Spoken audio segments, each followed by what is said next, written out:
વરાછા વિસ્તાર zone 1માં LCB પોલીસે એક સફળ ઓપરેશન પાર પાડી ડુપ્લિકેટ બાગબાન તમાકુ બનાવતી એક ફેક્ટરીનો પર્દાફાશ કર્યો છે।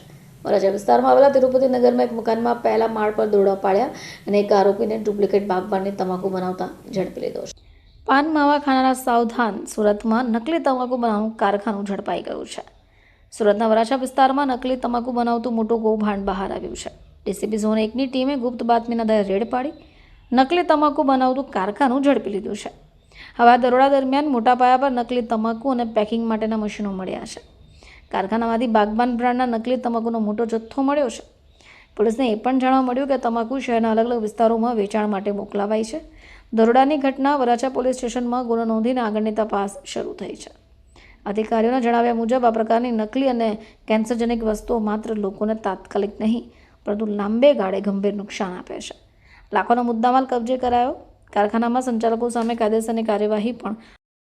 वराछा विस्तार में से डुप्लीकेट बागबान टोबैको बनाने की पूरी कारखाना को जोन 1 की एलसीबी ने धरपकड़ किया है।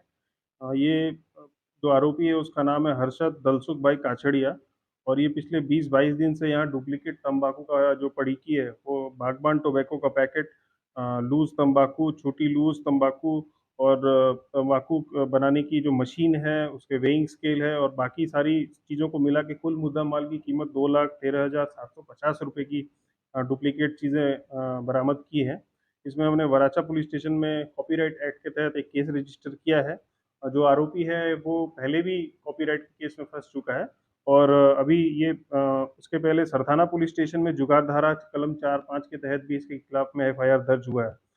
सहदेव सिंह, हरी सिंह और